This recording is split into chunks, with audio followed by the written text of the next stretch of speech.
Okay, so today we are going to graph rational functions again, but we're going to graph rational functions that it doesn't make sense to put them into standard form.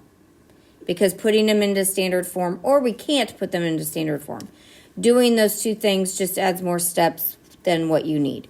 So for steps for graphing,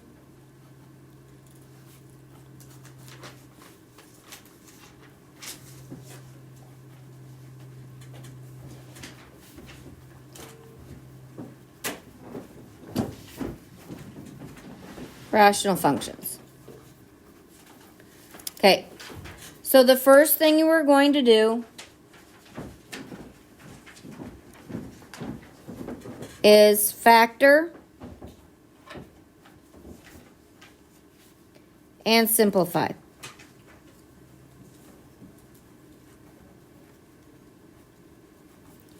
Okay, and that's if you can do it, and that does mean both the denominator and the numerator.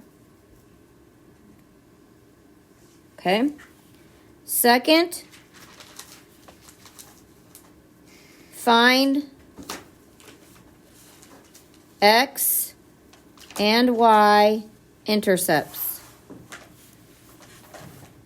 X intercept, how do we find an x-intercept?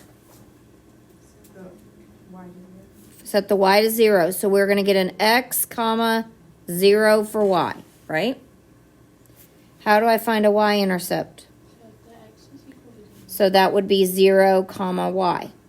Get what I'm saying when I put those two things down? Mm-hmm. Okay. Third step, you're going to find the vertical asymptote. Fourth, you're going to find the horizontal asymptote. And we're going to have some rules on that. How do I find a vertical asymptote? I forgot to write that down. How do I do it? Set what equal to 0? Y. X. You did it yesterday. What'd you set equal to 0?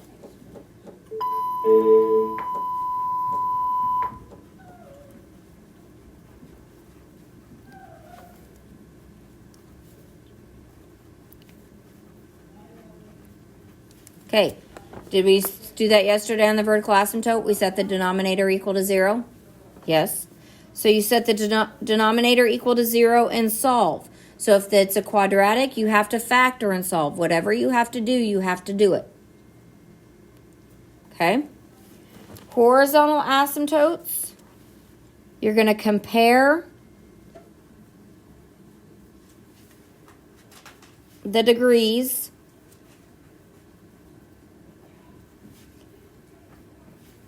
of the numerator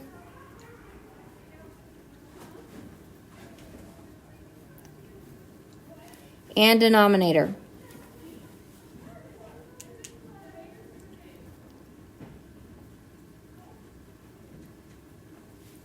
I spelled the numerator wrong.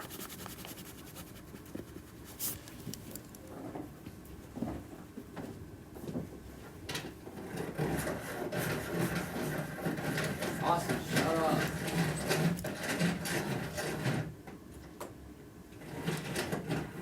Okay, so when I put an N, I'm talking about the what? The numerator. When I put a D, I'm talking about the what? Denominator. So here's your ifs. Here's your comparison. If, and we're comparing what?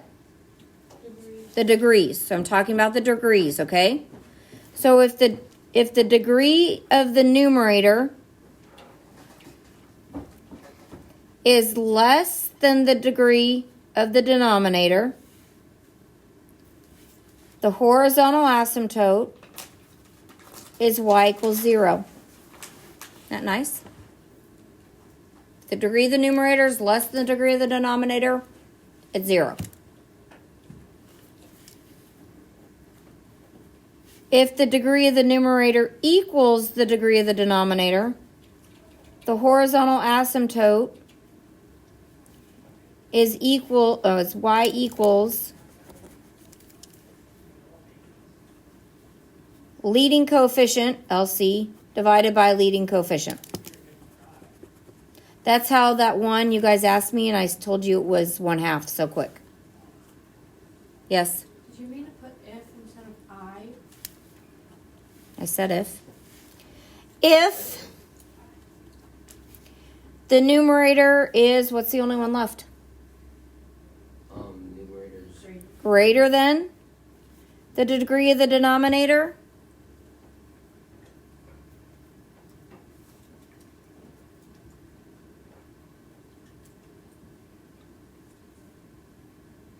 What does LC stand for? Leading coefficient. That's so long I didn't want to write it. I know what I'm going to say, but I'm like thinking I mixed it up, so I'm making sure. Like I'm checking in my brain file. There's no horizontal asymptote.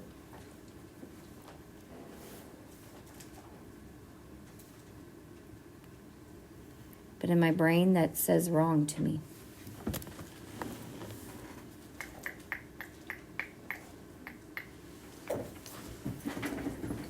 Evidently, I've done too much math today. Probably a sign. A sign? Have a free day. Because I'm Okay. 6. I know. I think the first one of these two, your sign have to be that way. Does that make sense what I just said?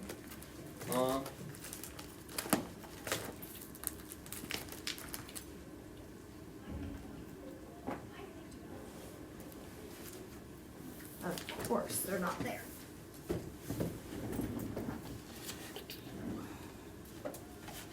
It has to be the other way around. Because we've had ones where the leading coefficient, the numerator was greater than the denominator already, haven't we? And it was just fine. This is really making me mad that my brain is not wanting to remember it.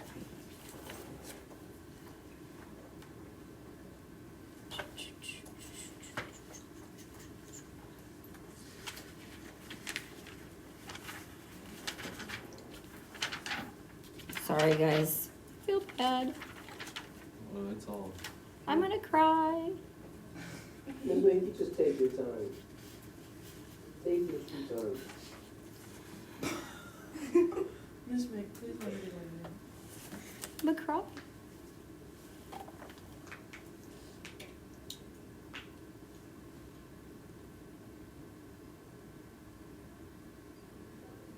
Yes. Okay. And I'll tell you why. I'm right.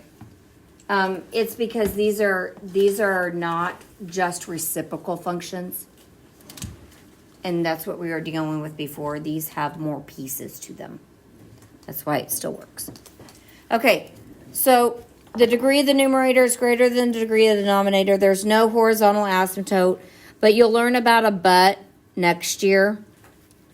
But there is an exception to the rule that we'll deal with next year. Okay, you won't have that.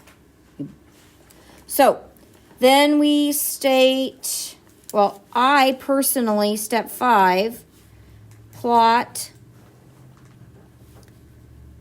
steps 1 through 4 on a graph. Step 6, interval analysis.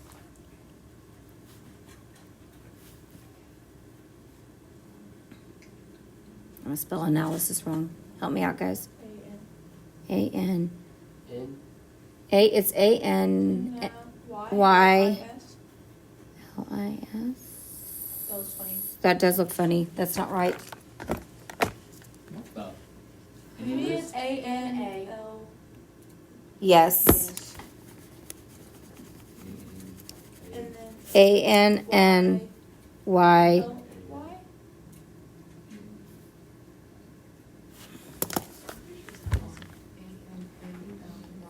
It's a spelling class now, huh? Austin. A-N-A-L-Y.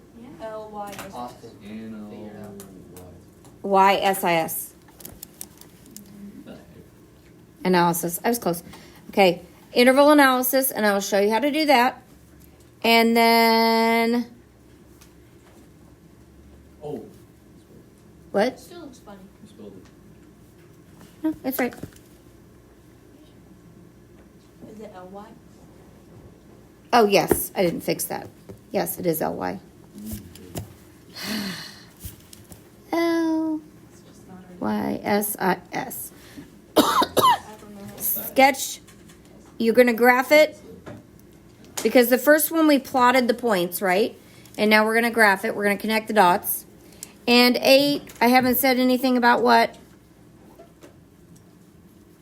Domain. Now, the domain you can do right after the vertical asymptote if you want. That's up to you. Some people do. But somewhere in there, the domain has to be done. Okay? Right, after that. What about range? No. No. Well, okay, we'll talk about it just because our book is.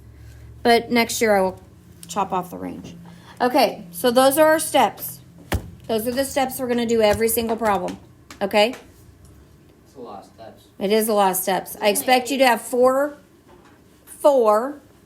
problems. If not started, completed.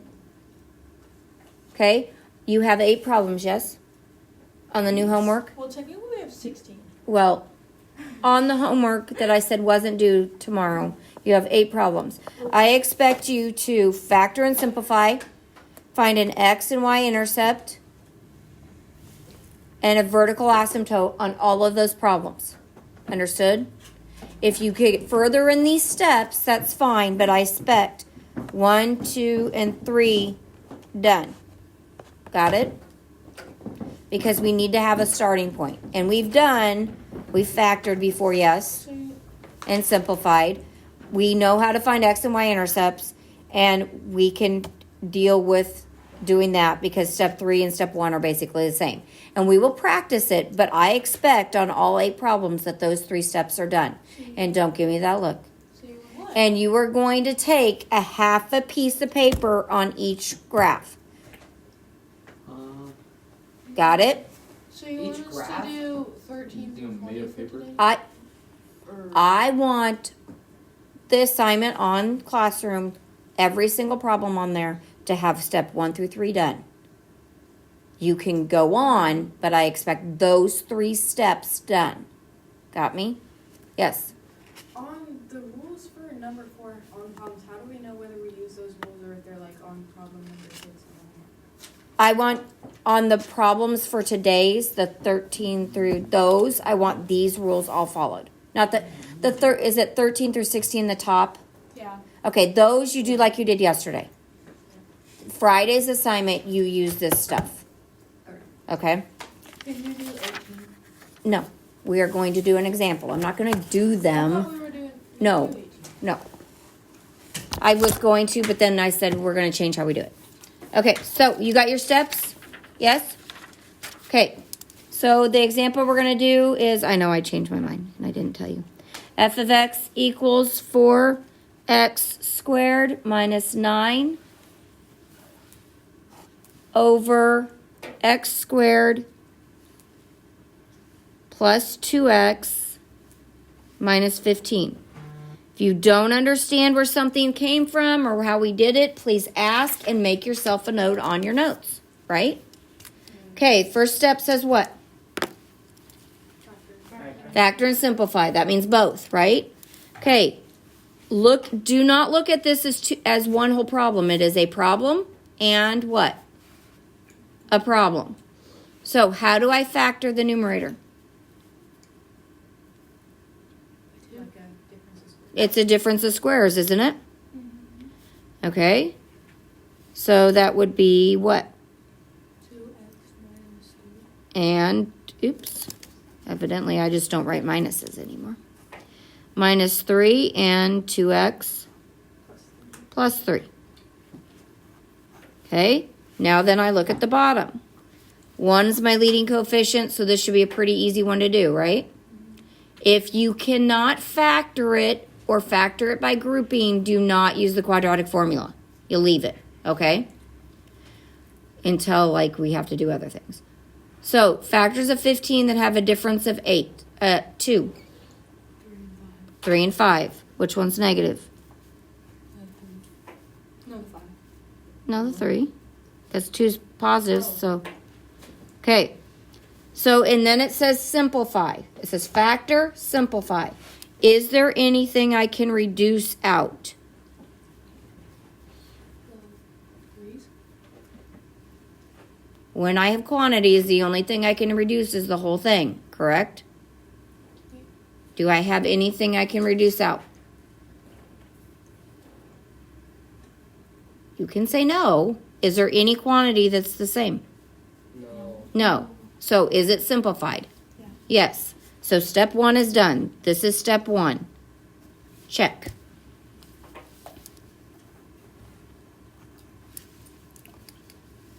So step 2 was what? Find the intercepts, x and y.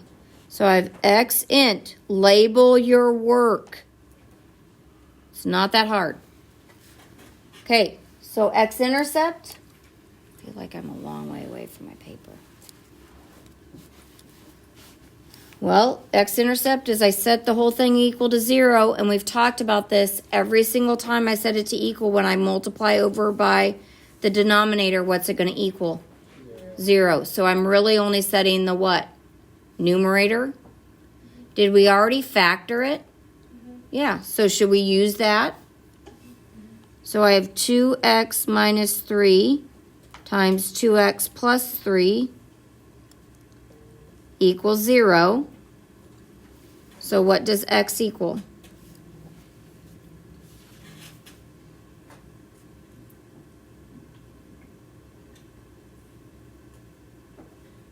You guys have done this a million times. 0 over 2. Yes, because if you take, You would subtract 3? you would subtract 3 and then you would have to add 3, so then it would be Wouldn't 0. it be like 3 halves? You do them each individually. You subtract 3 and divide by 2, so that would be negative 3 halves. And this one would be what? Positive. Positive 3 halves. So I have plus or minus 3 halves, but we're going to write these as x-intercepts. So it's 0 for the y. And what are my x's? 3 halves and negative 3 halves. You're just solving a simple equation. Have you done that before? Yes. Okay, y-intercept. How do I find a y-intercept? X's are zeros, yes? So y equals, now this one, I wouldn't use the factored, I'd use this, it'd be easier. Because when you multiply by 0, you get what? 0. So I have 0 minus 9 over 0 plus 0 minus 15.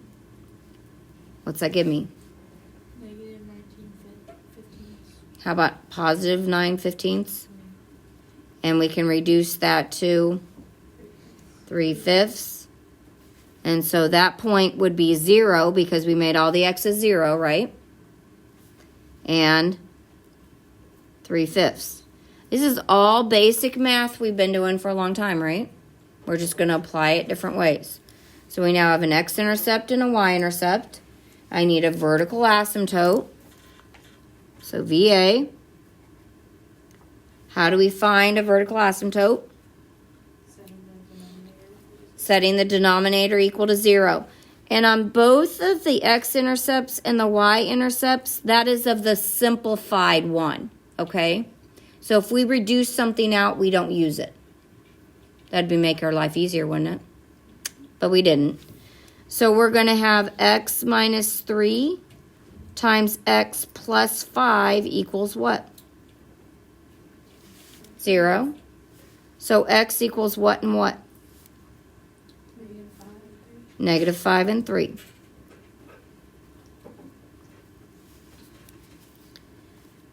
Then I'm going to have my horizontal asymptote. Am I still on the paper? Yep. Holler if I get off the camera. So, horizontal asymptote compares the degrees, correct? So let's go back to the original. So I always write the degree. The degree of the numerator is what? 2. The degree of the denominator is 2. So I write 2 and 2, and then I compare it. Is it bigger than, less than, or equal to? Equal. Equal to Where'd you get the other 2 from? the degree. Oh, never mind. right here. Got it. Okay, so it's going to be y equals what? What does your rule say? What's LC stand for? Okay, so what's the leading coefficient of the numerator? 4. What's the leading coefficient of the denominator? 1. And so y equals what? 4. Even though we had to do all those steps, isn't it better than doing long division? Yeah. Yeah. Next year you'll have to do long division anyway on the but one, but not yet. Okay, so what's my next step? Plot steps 1 and 4. Plot steps 1 and 4. If I would have moved over to the edge of my paper, I would have. Normally you're able to put a graph right here. Do you have enough room to put a graph right here? Yeah. Yeah. Okay, so put it right over here. That's why I say half of a page, because then you can put one on the top and one on the bottom. Definitely won't need a half page for this one, right? What? I definitely won't need half a page for this. You won't? No. Evidently I stepped my work. I separated enough. Okay, so then we got what? Probably put some tick marks on here, right?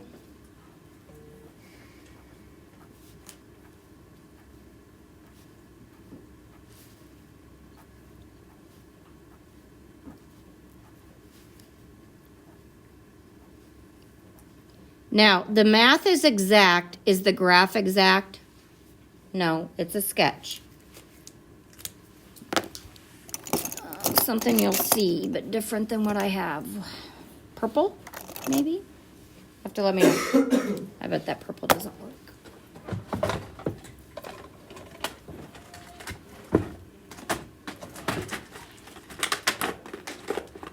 Okay, so what's the first thing we got? A what? Let's go down the line. And x-intercept? X-intercept. So my x-intercept is at 3/2. Well, what is 3/2? 1 and a half. 1.5. So 1.5. And where's my other one? On the other side. On the other one at -1.5.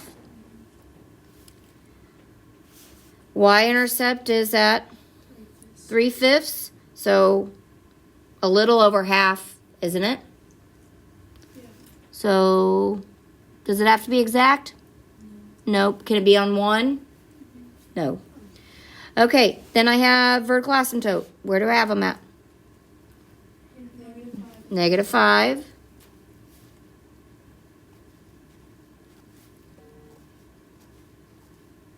And 3. Oh, I wasn't supposed to do that. Oh, well. 3. 1, 2, 3.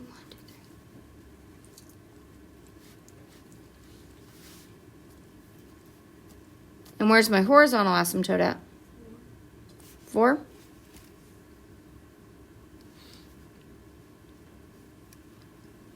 Now, horizontal asymptotes, remember how you haven't seen, I haven't done mine yet. Remember how yesterday I kept saying they do the end behavior? Okay, is this the end? No. So what I do is I go 1, 2, 3, 4, and I do it really light in here and darker out here so I can get a straight line. But then a lot of times, if I have 2 vertical asymptotes, guess what the horizontal asymptote doesn't do?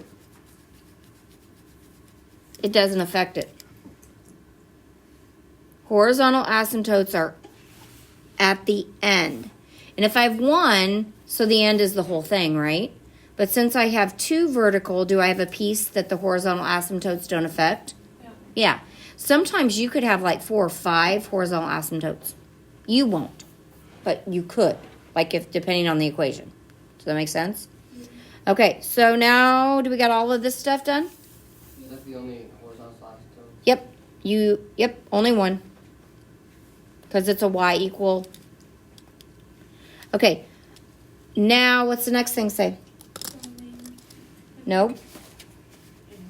Interval analysis. And you guys don't know what that is yet? So I normally write int A or IA, but today I'll write the interval. I won't write analysis. That was horrible. Okay, we have done intervals before, correct? We've talked about them. Intervals are made, you can put parentheses, or actually, you want to put them on here? Intervals are made by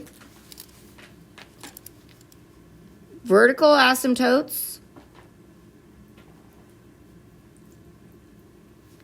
and x-intercepts. So both of those are made by x things, right? Because verticals are x and x intervals are x. So intervals are only made by vertical asymptotes and x-intercepts. That's it. So I always think of them, remember I talked about walking down and the vertical asymptotes were fences? So I say x-intercepts are potholes. If I want to keep with my analogy, right? Yeah. Okay. So I start always where? What's over here? Negative infinity. And I walk along, and where do I get stopped? Negative 5. Do you see how if I graph it, it's easier to see? Give yourself a little bit of room between them. Pick up at negative 5 and go to where? Nope. Go to 30. the dot. The dot. The x-intercept, which is what? Negative 3 halves. I pick up at negative 3 halves and go to positive 3 halves. I pick up positive 3 halves and go to 3. There's a vertical. How do you think we should? Intervals are made by, Shut up. hey, guys. I just did. Well, don't. Well, Okay, do you want me to be able to post this so you can watch it later or not? Both of you. I'm going to watch it either way because I don't Okay, but I'm understand. not posting it out in the public when you guys are arguing on it. Okay, you don't need to talk to her that way and you don't need to respond. Gracie, we just said intervals are made by what? Vertical asymptotes and x-intercepts. Okay. So we have a vertical asymptote, we have a vertical asymptote, and we have an x-intercept and an x-intercept. Okay? So think of it as a big string, and I've cut it 1, 2, 3, 4 times. If I take a big string and I cut it 4 times, how many pieces do I have? No, I do not. I have 5. So are you always going to have one more interval than if you take your x-intercepts and vertical asymptotes and add them together? Yes. That's another check. So, does it make sense why we would stop at 3 now, Gracie? I guess.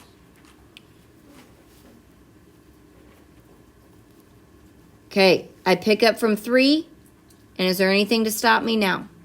No. Now I go from 3 to positive infinity. And I know I went into my graph, but it's okay. So, what interval analysis are for, and we have done these before, just not in this usage. We're going to get positive numbers and negative numbers. I don't care what the number is. I care if it's positive or negative. So if I plug in an x, I get out a what? Y. So if it's positive, that means my graph is what? Above the x-axis? Yes? If it's negative, it means it's what? Below the x-axis. We already have some clues. Don't we have to go through x-intercepts? Don't we have to go through y-intercepts? Now, we can bounce off intercepts, but we didn't have any doubles, did we? No. So, doesn't the graph have to in some way go like this? Because could it come down here and go through this?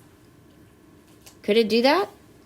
No, because it couldn't cross the y-axis, could it?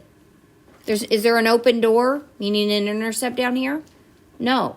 And if we went through this one, would we get to these? No. So when we're doing our intercepts, if we don't get a minus plus in here and a minus down here, did we do something wrong with our intercepts? Yes. Because sometimes you'll tell me it's positive 3/2, and guess what? It's negative 3/2. Do we do that a lot? Yeah. So if you do your intervals and you get a positive and negative positive, then the one that's probably wrong is your y-intercept, and you need to go check your math. Okay? Now other things. So we think that this is going to be negative and this is going to be positive. Oh, I don't want to write it there. Don't write it down because this is a prediction. Negative, positive, negative, right? That's what we think. Okay? Now, what about this piece here? Do you think it's going to be up here or down here? If it's down here, what has to be here? Because an asymptote, doesn't my graph like get drawn to my asymptote? So if I do it here, I'd have to go like this. What's wrong with the going right there? It goes to the x-axis. And what isn't here? There isn't an x-intercept there, is there? So if there's not an x-intercept there, can I go through that? No. So my graph better be where? Up there. What about over here? Is it going to be up here or down here? It's better be up here, right? So what you do, and I'm going to do it, and like I said on your homework, what steps do you have to get done? 1, 2, and 3. So we're not going to have all time to go over this a lot, right? But can we talk about it? Okay, so I need a number in here, and I don't want negative infinity, and I don't want negative 5, because I have parentheses, right? So how about negative 6? Okay? Number between negative 5 and 3/2. Negative 3. Okay? And you're going to write what you put in. Okay? And between negative 3/2 and 3/2, well, we don't want 0 because we already know what it is. Let's put 1 or negative 1. Which one? 1. Does that make sense, Cooper? And if we messed up at 0 one time, we probably do it again. Okay, 2. And 5. Okay, so what we're going to do, what we're going to do is we're going to plug this number in here. And all you're going to do is tell me if the number is going to be positive or negative. That's it. So we have negative 6. I plug it in here and I get what? Positive or negative? Negative. Oh, negative. Plug it in here, what would I get? Negative. Plug it in here, what would I get? Negative. Negative. Plug it in here, what would I get? Negative. And so I have a negative, negative, negative, and negative. My answer is going to be what? Negative. No, it is not. It's going to be positive. So is that up here where we said it was going to be? Yeah. Yeah. Okay. So what steps do you have to have done on your homework? 1 through 3. 1 through 3 on those 8 problems. That's it. Okay? Everything else will finish. Are these problems going to take a minute to do? Yeah. Yes. That's it. That's it. 1 through 3 on those 8 problems. 1 through 3, that's not much. X-intercepts, Y-intercepts, vertical asymptotes, horizontal asymptotes. That's it. Well, I could say through step 8.